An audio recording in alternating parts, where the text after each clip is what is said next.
देश को एक संदेशा दीजिए कि हमारे लिए चुनाव मंदिर मस्जिद का मुद्दा नहीं है, हमारे लिए चुनाव हिंदू मुसलमान का मुद्दा नहीं है, हमारे लिए चुनाव इंसान का मुद्दा है, उसकी रोजी रोटी कपड़ा मकान शिक्षा स्वास्थ्य का मुद्दा है। इसी अपील के साथ एक नया इबादत लिखिए, एक नया रास्ता तैयार कीजिए। मैं इसीलिए यह बात आपसे कह रहा हूं कि चुनाव एक मौका है कि इस तरह की नफरत करने वाली राजनीति को आप जवाब दे सकें। हो सकता है कि कई बार आपको अपने कमजोर होने का एहसास हो, आप शारीरिक रूप से कमजोर हो सकते हैं, आप संख्या में कमजोर हो सकते हैं, लेकिन आपके पास अगर वैचारिक प्रतिबद्धता है तो आप एक मजबूती से खड़ा होने वाले इंसान, जो न्याय के लिए सवाल उठा सके, सवाल पूछ सके और किसी भी अन्याय के सामने सीना तान कर खड़ा हो सके। मुल्क की इस मिट्टी में पैदा हुए हैं, यह देश जितना आपका है उतना ही हमारा है, हम सबको मिलकर के इसकी रक्षा करनी पड़ेगी। ये मूल्य हैं, इन मूल्यों को बचाना आज जरूरी है। इसीलिए हम चुनाव मैदान में हैं कि हम मूल्यों की बात करेंगे, हम मुद्दों की बात करेंगे। जिनके माँ बाप मेहनत मजदूरी करते हैं, हाथ रिक्शा चलाते हैं, ठेला चलाते हैं, ड्राइवरी करते हैं, अब पेट काट करके अपने बाल बच्चों को इंजीनियरिंग पढ़ाते हैं। इन रत्नों का क्या कि इंजीनियर बनने के बाद अपने बाह में फाइल दबा करके इस ऑफिस से उस ऑफिस इंटरव्यू के लिए चक्कर लगा रहा है, ठोकर खा रहा है, लेकिन उसको नौकरी नहीं मिल रही है। आपके पास इन रत्नों के जो सवाल हैं उसका जवाब देने के लिए जवाब नहीं है, इसीलिए आप बार बार इतिहास के गरे मुर्दे उखाड़ करके लाते हैं, ताकि वर्तमान के सवालों को आप मुर्दा बना देना चाहते हैं, आप उसको कब्र में पहुंचा देना चाहते हैं।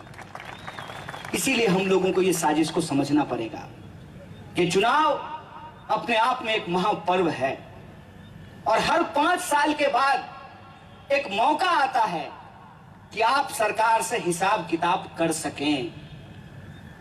और इसीलिए इस चुनाव के माहौल में जो जनता के बुनियादी सवाल हैं उसको गुमराह करने के लिए लाखों करोड़ों अरबों रुपया खर्च किया जाता है। आपको क्या लगता है?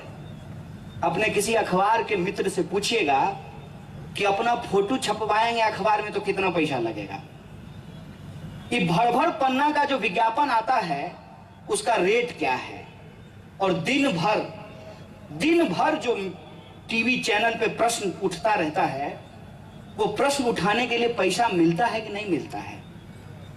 आप इस पे विचार कीजिए कि नेताओं का अपना फंडा है, वो सीख लिए हैं हेमा मालिनी जी से कि बार बार कहेंगे केंट देता है शुद्ध पानी, तो लोग जाएगा इलेक्ट्रिकल शॉप पे और केंट खरीद करके ले आ जाएगा, भले शुद्ध पानी दे कि नहीं दे।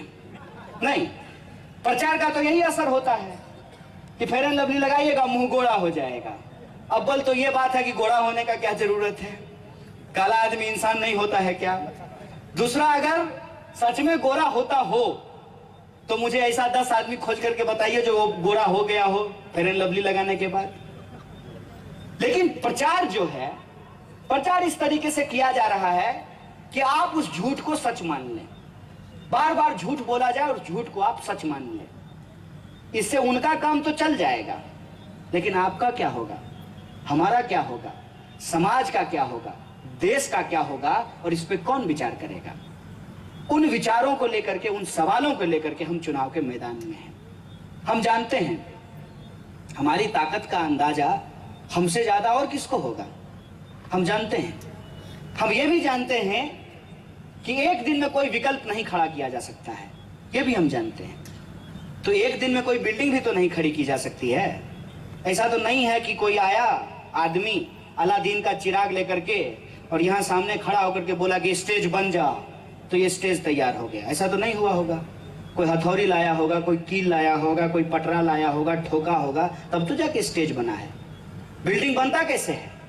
एक ईंट पे ईंट जब हम जोड़ करके रखते हैं तब बिल्डिंग तैयार होती है। लोगों के मन में एक इच्छा पैदा कर दी गई है कि हम जीतने वाले कैंडिडेट को ही वोट देंगे। तो जीतने वाले कैंडिडेट को ही वोट देना है तो फिर वोट ही क्यों देना है? आप नहीं भी देंगे वो तब भी जीत जाएगा। लोगों के मन में यह पैदा होता है कि हमारा वोट बर्बाद हो जाएगा। ऐसे ही आप कौन सा आबाद है? इसको वोट देकर के आपको लगता है कि आपका वोट आबाद हो रहा है, वो देश को बर्बाद करने के लिए ही वोट ले रहा है। आंख खोल करके देखिएगा ना, तो देखने में ज्यादा मुश्किल नहीं होगी।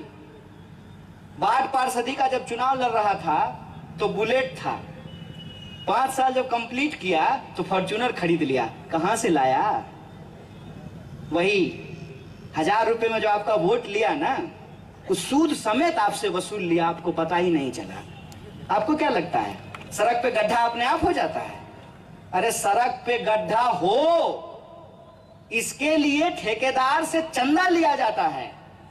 ठेकेदार और नेता का सेटिंग होता है। नेता कहता है कि चलो तुम भी खाओ हम भी खाते हैं, जियो और जीने दो को सिद्धांत पे ये पूरा का पूरा व्यवस्था चल रहा है। और आपको लगता है कि आपका वोट आबाद हो रहा है। मैं सिर्फ एक बात कहने आया हूं, राजनीति राजनेताओं के लिए कैरियर का सवाल हो सकता है। राजनीति और चुनाव आपके लिए आपकी आने वाली पीढ़ी के भविष्य का सवाल है। इस बात को हम लोगों को सोचना पड़ेगा। अगर हम ये नहीं सोचेंगे तो हम अपने घरों में सुरक्षित नहीं रहेंगे। दिन रात जिस तरीके का नफरत का माहौल पैदा किया जा रहा है, एक भीड़ तैयार की जा रही है, मामूली बात पे झगड़ा होता है। पहले भी तो एक्सीडेंट होते थे इस देश में, नहीं होता था क्या? बाइक से जा रहे हैं, कार में सट गया, साइकिल में सट गया, थोड़ा शीशा नीचे करके गाली गलौज हुआ, माफी वाफी हुआ, फिर निकलते रहे। ये बात जो है हिंदू मुसलमान पे कैसे पहुंच जाती है? कैसे ये बात राजनीति में धीरे धीरे धीरे धीरे लोगों के दिमाग में चली गई है। बहस जब होता है तो मैं अपने भाजपा के दोस्तों से पूछता हूं, अच्छा तुम ही बताओ एक बात, कि तुम खुश हो मोदी जी से? जो वादा किए थे वो पूरा कर दिए?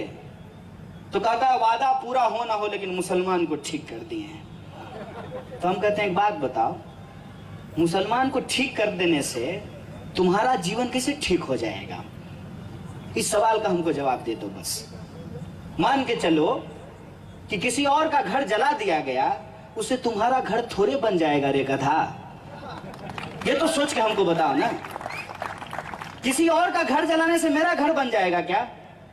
किसी और को गाली देने से मेरी समस्या समाप्त हो जाएगी क्या? सीआरपीएफ के कांस्टेबल ने कहा कि मेरे सीने में तिरंगा झंडा गाड़ देना है। बोले आओ गाड़ दो। सीने में नहीं, सर पे गाड़ दो, हम भी लेके घूमेंगे। तिरंगा झंडा देश का राष्ट्रीय ध्वज है, सीने में गड़ा हो तो क्या दिक्कत है? लेकिन मेरे सीने में तिरंगा झंडा गाड़ देने से देश की बेकारी खत्म होगी, देश की महंगाई कम हो जाएगी, आपके बाल बच्चों को रोजगार मिल जाएगा। कब तक इस नफरत के आधार पे आप राजनीति करते रहेंगे?